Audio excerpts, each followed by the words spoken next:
था? Yes madam.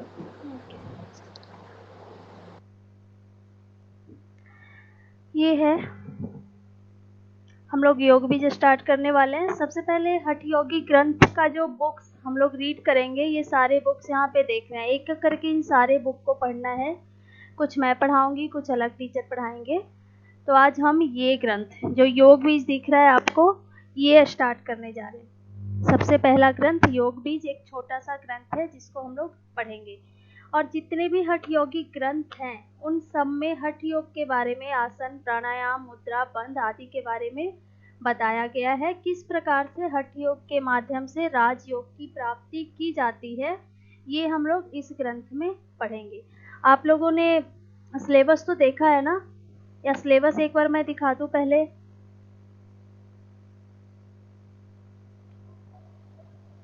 मैंने देखा मैम। हाँ, दिखा दीजिए मैम। ओके।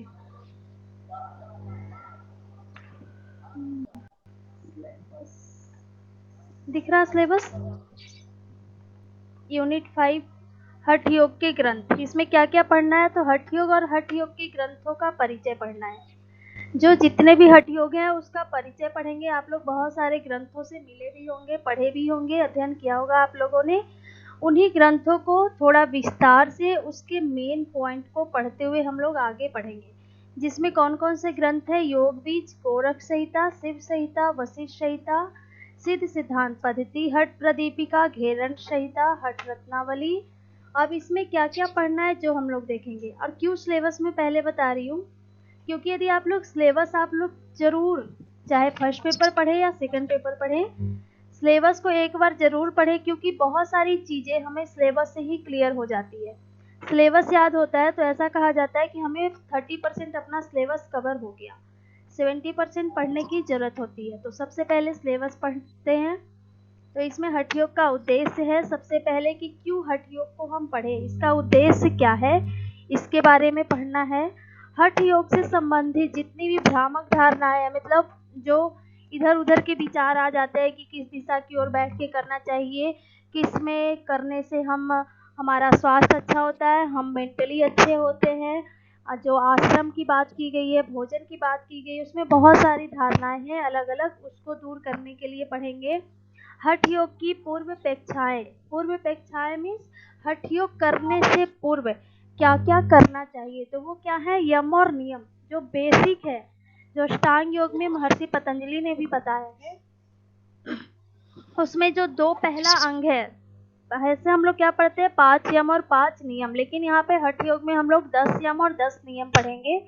लेकिन ये जो नियम, यम और नियम है, वो हमारे लिए बहुत बहुत ही इम्पोर्टेंट है। इसमें जो यम है वो हमारे लिए और जो नियम है वो दूसरों के लिए बताया गया है। तो जब तक हम अपने आप को संतुलित नहीं कर लेंगे, जो यम के अंग बताए गए हैं उसके माध्यम से यदि हम अपने आप को संतुलित नहीं करते हैं, अपने नज़रिए से जैसा बाहर है वैसा अपने आप, मीन्स जैसे अलग लोग हैं वैसे ही मैं ही हूँ, मीन्स आत्मा और परमात्मा सब हम में है, ऐसा भाव तब तक नहीं आ जाता जब तक हम अपनी इंद्रियों पे कंट्रोल नहीं कर पाते हैं। तब तक हठ योग के मार्ग में कोई भी साधक आगे नहीं बढ़ सकता है। इसीलिए सबसे पहले यम और नियम की चर्चा आती है, उसको फॉलो करने के लिए, जीवन में उतारने के लिए बताया गया है। आगे हठ योग के साधक और बाधक तत्व की चर्चा की गई है। नेक्स्ट है घट की अवधारणा। घट मीन्स शरीर। आप जब पढ़ेंगे घेरण संहिता तो वहाँ पे घट की चर्चा आएगी। तो शरीर के बारे में बताया गया है कि हमारा शरीर क्या है, उसकी अवधारणा कैसी है। फिर घट की शुद्धि, ये बुद्धि नहीं है, शुद्धि मीन्स शरीर की शुद्धि, जो 6 क्रियाएं बताई गई है उसकी बारे में बात किया जाएगा।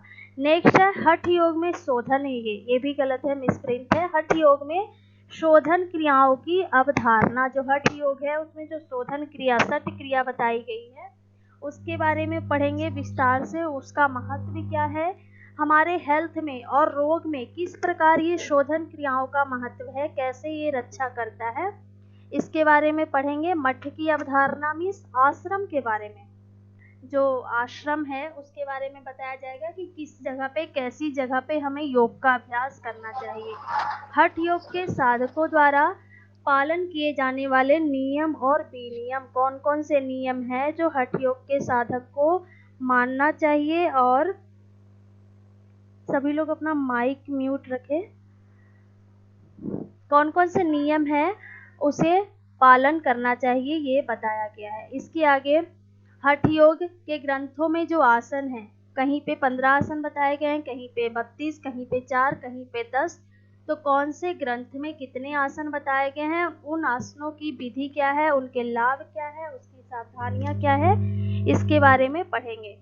नेक्स्ट है प्राणायाम। प्राणायाम की संख्या भी अलग अलग ग्रंथों में अलग अलग बताई गई है। उसकी अवधारणा क्या है, किस प्रकार उसको धारण करें, कैसे अभ्यास करें। प्राणायाम के चरण बताए गए हैं। चरण मीन्स कि कितने चरण में कितने स्टेज में करना चाहिए, उसकी अवस्था कितनी होती है। हठ योग साधना में प्राणायाम की पूर्व अपेक्षाएं मीन्स प्राणायाम से पहले क्या करना चाहिए, इसके बारे में बताया गया है।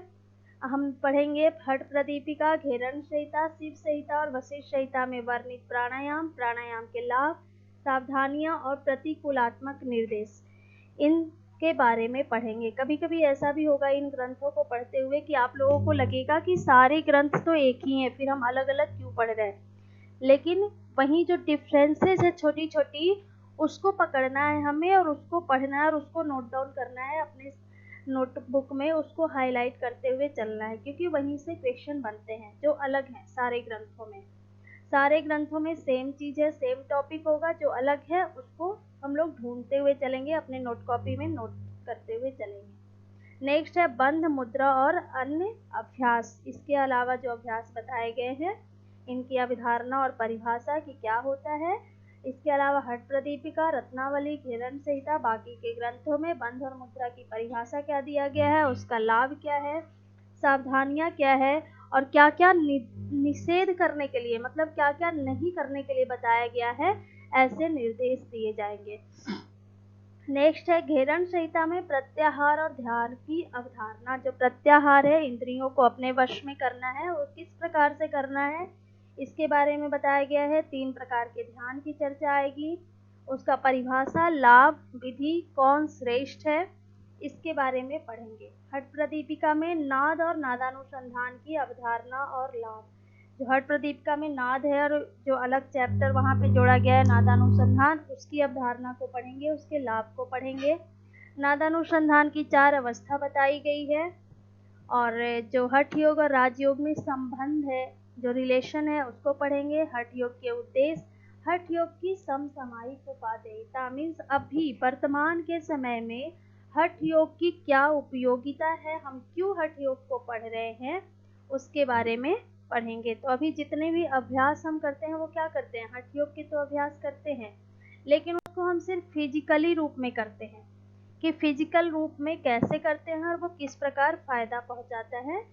लेकिन हठ योग का अभ्यास क्या है, हमारे मेंटली रूप, मतलब हमारे मानसिक क्षमता का भी विकास करता है, हमें मानसिक रूप से भी स्वस्थ रखता है, साथ ही साथ आध्यात्मिक रूप से भी स्वस्थ रखता है, क्योंकि इसमें हमारे 3 शरीर, पंच महाभूत, कोष, कुंडलिनी आदि सभी चीज़ों की चर्चा आई है, जो कि योग के शास्त्र में, योग विज्ञान में बहुत ही गूढ़ विषय के रूप में माना जाता है। तो आज हम सबसे पहला ग्रंथ योग बीज पढ़ने जा रहे हैं। योग बीज की कथा क्या आती है कि जो माँ पार्वती हैं, वो भगवान शिव से प्रार्थना कर रहे, प्रश्न पूछ रहे हैं, विभिन्न प्रकार के योग के रूप में योग का प्रश्न पूछ रहे हैं, और ऐसा प्रश्न पूछ रहे हैं, ऐसा विज्ञान पूछ रहे हैं, जो कि भगवान सिर्फ और सिर्फ किसको सुनाते हैं, माँ पार्वती को सुनाते हैं। तो उसके बारे में यहाँ पे भगवान शिव को ही रचनाकार बताया गया है। एक चीज और बताया गया है कि ये जो नाथ परंपरा है, आदिनाथ परंपरा, योग परंपरा है, वो कैसे पुस्तकों में आ गई, कैसे इसको लिखा लोगों ने, क्योंकि इसके जो रचनाकार हैं आदिनाथ को, शिव को क्या बोला जाता है, हठ योग के बहुत ही प्राचीनतम लेखक बोल सकते हैं, रचनाकार बोल सकते हैं। यहाँ भी आप देख रहे होंगे कि रचनाकार भगवान शिव को बोला गया है। क्यों? क्योंकि हठ योग को पैदा करने वाले भगवान शिव ही थे, उत्पन्न करने वाले शिव थे। उन्होंने अपनी पत्नी माँ पार्वती को सारा ज्ञान दिया और उस ज्ञान को सुनने वाले थे मत्स्येंद्रनाथ।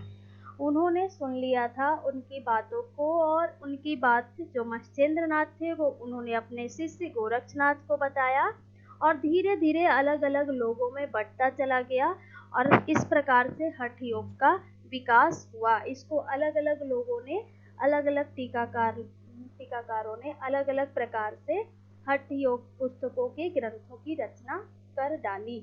इसी में शिव संहिता, वशिष्ठ संहिता, हठ योग प्रदीपिका, घेरन संहिता, योग बीज, ओरस संहिता, सिद्ध सिद्धांत पद्धति बहुत ही महत्वपूर्ण और सबसे टफेस्ट बोल सकते हैं सिद्ध सिद्धांत को, बहुत टफ ग्रंथ है। इस प्रकार के ग्रंथों को लिखा गया। आज पहले ग्रंथ के रूप में योग बीज को पढ़ रहे हैं, जिसको एक आध्यात्मिक ग्रंथ भी बोल सकते हैं। इसमें जो गूढ़ विज्ञान है, जो अध्यात्म से जुड़ा हुआ हठ योग का विज्ञान है, उसकी चर्चा इस पुस्तक में आएगी। बहुत छोटी सी पतली सी पुस्तक है, 2 दिन में आपका ये योग बीज खत्म हो जाएगा। तो सबसे पहला लाइन क्या बोला गया है? हठ योग परंपरा का प्राचीन ग्रंथ है, बहुत पुराना पौराणिक ग्रंथ है। योग के बीज के रूप में बोला जाता है कि ये क्या है, तो योग का एक बीज है। जैसे एक सीड होता है, एक सीड से पूरा पौधा बन जाता है, पेड़ बन जाता है, उसी प्रकार योग बीज है। ये एक बीज के रूप में है योग बीज नामक पुस्तक, जिससे कि सभी ग्रंथों का निर्माण हो गया। योग का सार, जो बोलते हैं कि किसी चीज को निचोड़ते हैं, जैसे कि संतरा ले लेते हैं, संतरा को निचोड़ के उसका पूरा रस निकाल देते हैं, वैसे ही ये जो योग बीज है पूरे हठ योग ग्रंथों का सार है, समूह है। इसके रचनाकार कौन है? तो स्वयं भगवान शिव इसके रचनाकार हैं। श्रोता कौन है? सुनने वाली कौन है? माँ पार्वती है। जो उनकी पत्नी है वही सुन रही हैं, भगवान शिव उनको बता रहे हैं योग के बारे में। शैली कैसी है, मीन्स किस प्रकार से यहाँ पे भाषा का शैली क्या होता है? व्याकरण, हिंदी व्याकरण में आता है। तो जो शैली है, जो लिखने का तरीका है, वो संवादात्मक है, मीन्स संवाद के रूप में चल रहा है। जैसे कि मैं बोल रही हूँ, मेरे साथ साथ आप लोग भी बोलेंगे, आप क्वेश्चन करेंगे, मैं आंसर दूंगी, तो इस शैली को क्या बोलते हैं? संवादात्मक शैली बोलते हैं। तो इस पुस्तक का भी शैली है संवादात्मक। ग्रंथ के आरंभ में आदिनाथ शिव को प्रणाम किया गया है। जितने भी पुस्तक पढ़ेंगे वहाँ पे सबसे पहला लाइन यही आएगा कि ग्रंथ के आरंभ में भगवान शिव को प्रणाम किया जा रहा है। उन्हें ही क्या बोला जा रहा है? तो सृष्टि का उत्पत्ति, स्थिति और संहार करता, क्लेशों को हरने वाला, आनंद देने वाला आदि कहा गया है। मीन्स सृष्टि की जो उत्पत्ति हुई है, संसार बना है, वो किसके कारण बना है? तो शिव के कारण ही बना है। शिव ही है वो संसार को पैदा किए हैं। उसकी स्थिति, जो आज संसार की स्थिति है, या पहले आदि मानव के टाइम में थी, या उसके बाद की स्थिति थी, जो हिस्ट्री में आप लोग पढ़ते होंगे, पूर्व पाषाण और मध्यकालीन युग, या फिर अभी जो मॉडर्न एरा है, या हमारे बाद की भी जो पीढ़ी आ रही है, उनके बारे में जो पढ़ेंगे, तो जितने भी प्रकार के संसार हम अपनी आंखों से देख रहे हैं, समझ रहे हैं, फील कर रहे हैं एक योगी होने के नाते, वो क्या है? भगवान शिव ने बनाया है। उसकी स्थिति, जो भी कंडीशन है, जैसे कि आज कोविड-19 का सिचुएशन है, हम लोग पिछले 1.5-2 साल से इसको झेल रहे हैं, तो वो क्या है? स्थिति कैसी है? तो भगवान शिव के द्वारा ही दी गई है। और संहार करता भी वही है, बुरों का, भ्रष्टाचार का नाश करने वाला भी शिव है। जो क्लेश हैं, 5 क्लेश बताए गए हैं, उसको भी हरने वाला भगवान शिव को बताया गया है। आनंद देने वाला भी कौन है? भगवान शिव है। जितने भी सुख दुख, पर पिंड या पिंड, परमात्मा, आत्मा, सब कुछ क्या है? भगवान शिव है, ऐसा बताया गया है। अब पहला प्रश्न माता पार्वती भगवान शिव से पूछ रही है, सुख और दुख से निवृत्ति का जो मोक्ष मार्ग है, किस प्रकार से मोक्ष की प्राप्ति हो सकती है? इंसान जो है वो सुख और दुख से अलग हो सकता है, उससे निवृत्ति पा सकता है, मुक्ति पा सकता है, मोक्ष प्राप्त कर सकता है, उसके बारे में हमें उपदेश दीजिए। तो शिव बता रहे हैं, भगवान शिव, वह मार्ग सभी सिद्धियों को प्रदान करने वाला है। जन्म मृत्यु जरा व्याधि दूर करने वाला है, मोक्ष देने वाला तथा अज्ञान रूपी माया को हरने वाला है। अनेक प्रकार के मार्गों से वह कैवल्य पद प्राप्य नहीं है। उसे प्राप्त करने का मार्ग है सिद्धि मार्ग, योग मार्ग। अब इसको हम समझेंगे। इसमें इस एक लाइन में भगवान शिव ने बहुत कुछ बोल दिया कि जो सिद्धि है, जो मोक्ष मार्ग है, सिद्धि मार्ग को हम इन शॉर्ट में योग मार्ग भी बोल सकते हैं, नाथ मार्ग भी बोल सकते हैं। ठीक है। अब जो सिद्धि प्रदान करती है, जो जन्म और मृत्यु होता है, जरा व्याधि में शारीरिक दुख और जो मानसिक दुख होता है उसको दूर करने वाला, साथ ही मोक्ष देने वाला, और जो अज्ञान रूपी माया में, जो सांसारिक मोह में, बंधन में हम फंसे हुए हैं, उसको हरने वाला, और उस अनेक प्रकार के मार्ग जो कैवल्य पद की प्राप्ति करवाता है। आखिर हम योग पढ़ते ही क्यों हैं? इतने सारे हम आसन प्राणायाम आदि की प्रैक्टिस क्यों करते हैं, अभ्यास क्यों करते हैं? इसीलिए ना कि हमें मोक्ष की प्राप्ति हो, सिद्धि की प्राप्ति हो, कैवल्य पद की प्राप्ति हो। लेकिन आज के समय में लोगों का ये ध्येय, ये उद्देश्य ना हो। लेकिन जब हमारे ऋषि मुनि, भारत का पौराणिक चीज है योग, तो जो हमारे ऋषि मुनि थे वो क्यों करते थे योग की साधना? ताकि उन्हें मोक्ष की प्राप्ति हो, वो जन्म बंधन के बंधन से छूटे, जन्म मृत्यु के बंधन से दोबारा उन्हें जन्म ना लेना पड़े, इस सांसारिक मोह माया में नहीं बंधना पड़े। तो इन चीजों से मुक्ति के लिए ही योग का मार्ग बताया है। योग मार्ग को सर्वश्रेष्ठ बताया है भगवान शिव ने कि योग मार्ग के द्वारा ही मोक्ष की प्राप्ति की जा सकती है। योग मार्ग को नाथ मार्ग भी कहा जाता है। क्वेश्चन आता है कि किस ग्रंथ में योग मार्ग को नाथ मार्ग कहा गया, और 4 ग्रंथों के नाम दे दिए जाएंगे, वहाँ पे आपको टिक आउट करना होगा। तो इस प्रकार की जो क्वेश्चन है उसको आप हाईलाइट करते हुए चलेंगे अपने नोट्स बुक में। और आज से ही आपका यदि क्लास स्टार्ट हुआ है, आप लोग आज से ही अपने नोट कॉपी बनाना शुरू कर दें, क्योंकि जितना मैंने एक्सपीरियंस लिया है तो कभी किसी के दूसरे के नोट से हम उतना नहीं पढ़ पाते जितना अपने नोटबुक से पढ़े। तो इसीलिए आप लोग आज से ही अपना कॉपी बनाते चलना। नेक्स्ट है, जो लोग, आगे शिव भी बोल रहे हैं कि जो लोग शास्त्र जाल में पड़े हुए हैं, अर्थात शास्त्रों का ज्ञान प्राप्त करके ही मोक्ष या तनु श्रेयस पद प्राप्त करना चाहते हैं, वो सैकड़ों तर्क, न्याय, व्याकरण आदि शास्त्रों का अभ्यास करके उन शास्त्र बुद्धि में ही विमोहित हो जाते हैं, अर्थात भटक जाते हैं। वे परम पद कैवल्य का लाभ नहीं ले पाते। इसका मतलब क्या है कि हम लोग क्या कर रहे हैं, बहुत सारे पुस्तकों को पढ़ रहे हैं। जो बहुत बड़े बड़े विद्वान हुए, उन्होंने भी पुस्तक को पढ़ा और उन्हीं पुस्तकों में, उन्हीं शास्त्रों के जाल में पड़े हुए हैं, उनके शास्त्र के ज्ञान को, इस पुस्तक के ज्ञान को ही। जैसे कि हम अपनी बात कर ले कि हम आपसे थोड़ा 2 ग्रंथ ज़्यादा मैंने पढ़ लिया तो मुझे अभिमान हो गया कि अरे मैं तो आपसे ज़्यादा जानती हूँ, तो मेरे पास ज्ञान है, और मैं इसी में ही, अपने अभिमान में ही लगी रहूं और उससे ही सोचूं कि मुझे मुक्ति मिल गई। तो ये क्या है? गलत बात है। हम उसमें मोहित होकर फंसे हुए हैं।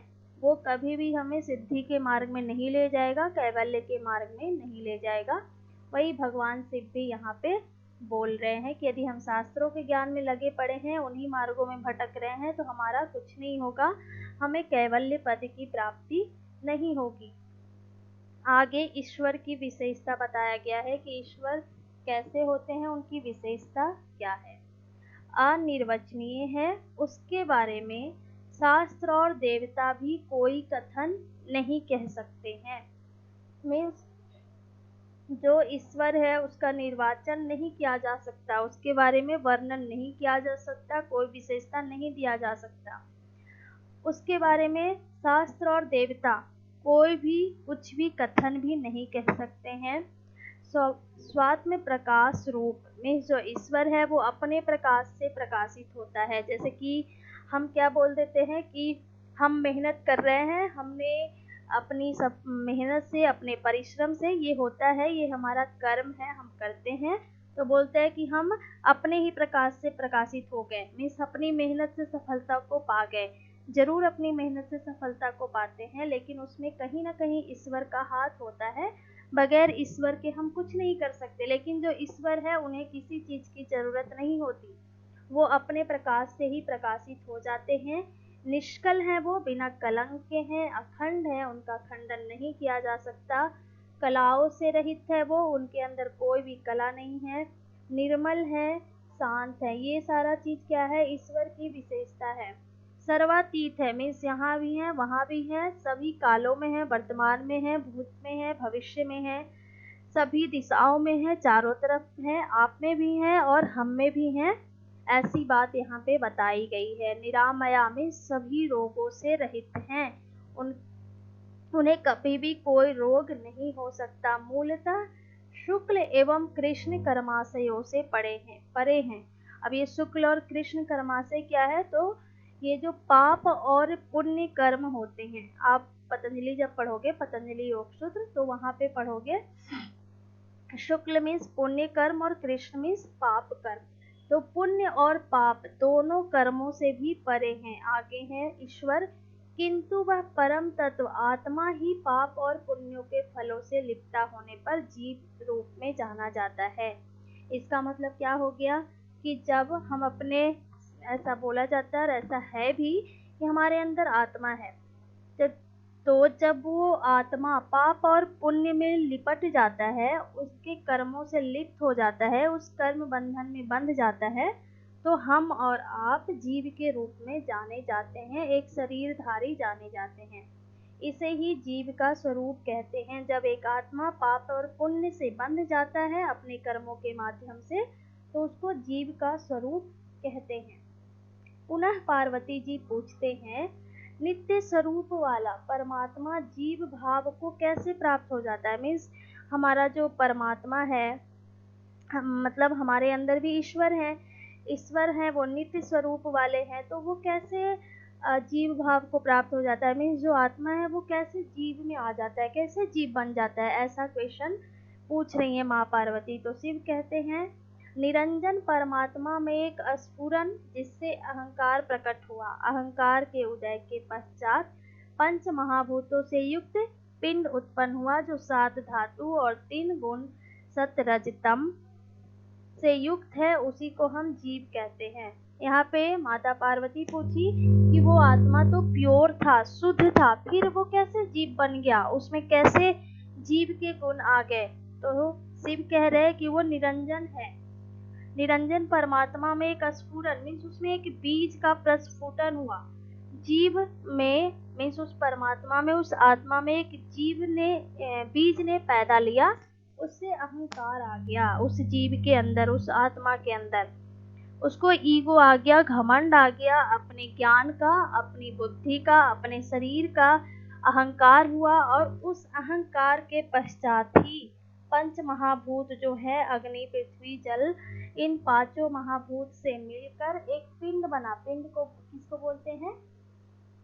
शरीर को बोलते हैं। जब आप लोग सिद्ध सिद्धांत पद्धति पढ़ेंगे तो वहां पे पढ़ेंगे कि पूरा पढ़ेंगे शरीर का निर्माण कैसे हुआ, किस प्रकार हुआ। तो पिंड की उत्पत्ति हुई, वो जो पिंड बना उसमें 7 धातु हुए। 7 धातु जो आप लोग पढ़े होंगे, रक्त, रस, अस्थि, मांस, मेद, मज्जा, इस तरह से 7 प्रकार के धातु, 3 गुण, सतरजतम, इससे युक्त जो शरीर बन गया, जो जीव बन गया, पिंड बन गया, उसी को हम जीव कह देते हैं। मीन्स जीव की व्याख्या भी बता दी गई यहाँ पे कि जीव किस प्रकार से बना है। यदि क्वेश्चन पूछा जाए कि जीव की उत्पत्ति किन किन चीजों से हुई है, तो क्या क्या है? पंच महाभूत है, अहंकार है। यदि सिर्फ इस तरह से पूछे कि कौन कौन से वस्तु से मिलकर हुई, तो पंच महाभूत, 7 धातु और 3 गुण, इन चीजों से मिलकर जीव की उत्पत्ति हो गई। जीव के गुण, जीव के गुण क्या क्या है, विशेषता क्या क्या है, आप खुद से भी जान सकते हैं कि आपके अंदर क्या क्या गुण है। तो काम, क्रोध, चिंता, लोभ इत्यादि, जरा, मृत्यु, सुख दुख, मोह, जागृत, स्वप्न, सुषुप्ति आदि, इन सब विशेषताओं से युक्त क्या है? जीव है। जो हम काम करते हैं, अपना कर्म करते हैं, उस काम की बात आई है यहाँ पे। और क्रोध, गुस्सा जो करते हैं, चिंता, किसी भी चीज को लेकर हम तनाव में आ जाते हैं, लोभ इत्यादि जो हैं, जरा, मृत्यु, दुख, सुख, मोह, जितने भी प्रकार के मोह हैं, सांसारिक मोह माया है, सुख दुख होते हैं, स्वप्न अवस्था, तुरीयावस्था, जागृत अवस्था आदि जो अवस्थाएं हैं, इन विशेषताओं से एक युक्त जीव होता है, इन्हीं चीजों से बना हुआ जीव है। इन दोषों से मुक्त होने पर वह जीव क्या हो जाता है? शिव स्वरूप ही है। जब इन दोषों से दूर हो जाता है कोई व्यक्ति, कोई जीव, इसका मतलब क्या होता है कि उसने सिद्धि प्राप्त कर ली, मोक्ष की प्राप्ति हो गई। इसीलिए उसको क्या बोला गया है? शिव के स्वरूप, शिव के समान बोला गया है। योगहीन ज्ञान मीन्स योग से रहित या ज्ञान से रहित योग मोक्ष प्राप्त कराने में समर्थ नहीं है। मीन्स सिर्फ हम योगी का अभ्यास करते रहें, प्राणायाम का अभ्यास करते रहे, आसन का अभ्यास करते रहे और उसकी पुस्तकों का, उन ग्रंथों का अध्ययन ना करे तो वो कभी भी मोक्ष प्राप्त करवाने में समर्थ नहीं है। अब ये पुस्तक और ज्ञान का मतलब ये नहीं है जैसे हमने यम पढ़ा, यम के 5 अंगों को पढ़ लिया और उसको अपने जीवन में अपनाया ही नहीं, सत्य को अपनाया ही नहीं, अहिंसा को अपनाया ही नहीं, तो कभी भी मोक्ष प्राप्त नहीं कर सकता। कोई साधक कभी भी मुक्ति नहीं प्राप्त कर सकता। तो योग को सिर्फ जीना नहीं है, योग को सिर्फ अभ्यास नहीं करना है आसन और प्राणायाम, ध्यान आदि के माध्यम से, बल्कि उसको अपने जीवन में उतारना है, उसको अपने जीवन का एक अंग बनाना है। तभी क्या होगा? मोक्ष की प्राप्ति होगी, सिद्धि की प्राप्ति होगी।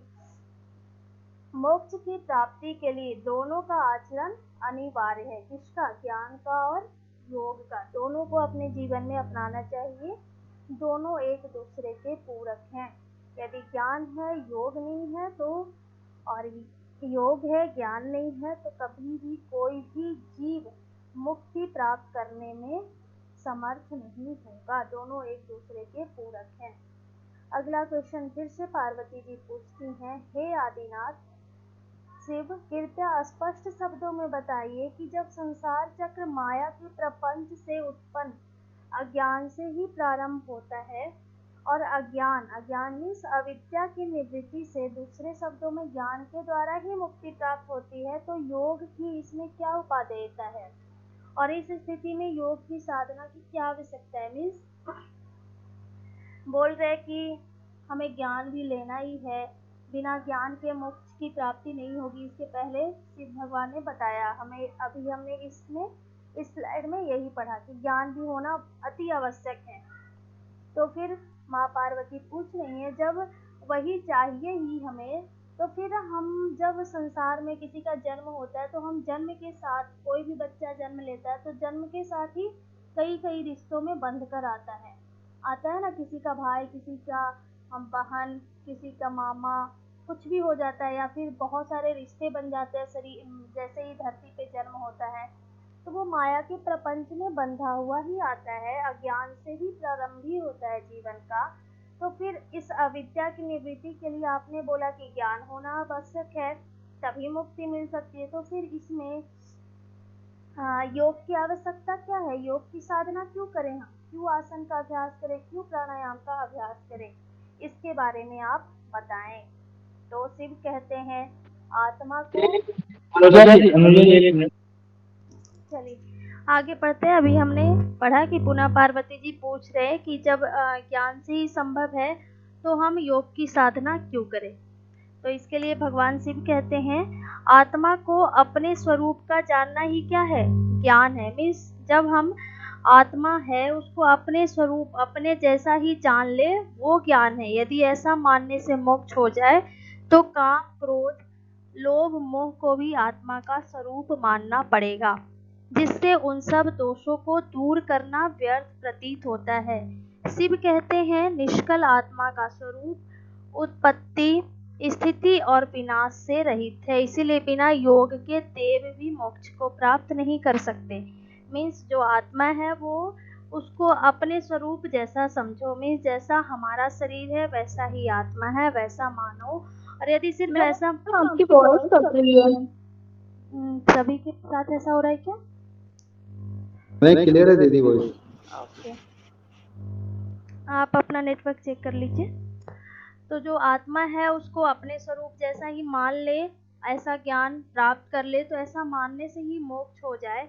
तो काम, क्रोध, लोभ, मोह भी आत्मा के स्वरूप को ही मानना पड़ेगा। मीन्स हमारे अंदर, हमारे मन में ये चीज़ होता है ना कि हमें बात बात पे गुस्सा आ जाता है, हम चीज़ों को देखकर लोभित हो जाते हैं, उसको अपना बनाने का चाह रखते हैं। मोह होता है अपने परिवार के साथ, अपने संबंध के साथ, दोस्तों के साथ, तो हमें वैसा ही क्या होगा, मानना पड़ेगा कि आत्मा का स्वरूप भी वैसा ही है, आत्मा भी वैसा ही चाहता है। तो इन सब दोषों को दूर करना व्यर्थ हो जाएगा। हमें तब तक मोक्ष की प्राप्ति नहीं होगी जब तक हम इन दोषों को दूर ना करें। और जब आत्मा का स्वरूप वैसा ही है जैसा हम हैं, तो फिर तो ये दोष दूर होंगे ही नहीं, कभी भी मुक्ति की प्राप्ति नहीं होगी। जो आत्मा का स्वरूप है उत्पत्ति, स्थिति और विनाश से रहित हो जाएगा। मीन्स जैसा हम है वैसा हमारा आत्मा हो गया, उसको भी गुस्सा आ रहा है, क्रोध आ रहा है, लोभित है, वो भी मोह में बंधा हुआ है, तो फिर कोई फर्क ही नहीं रह जाएगा। इन सारे चीज़ों से मुक्ति के लिए ही योग का अभ्यास किया जाता है। जो देव हैं, देवता हैं, उन्हें भी, जैसे इंद्र भगवान के बारे में आपने सुना होगा, वो बहुत जल्दी लोभ में फंस जाते हैं, मोह में फंस जाते हैं, स्त्रियों के बस में हो जाते थे। तो देवताओं के लिए भी ये संभव नहीं है कि वो बिना योग के मोक्ष को प्राप्त कर पाएं, उन्हें भी मुक्ति नहीं मिलती है। इस प्रकार आज आपका ये आज का अध्याय समाप्त हुआ। आगे का कल पढ़ेंगे।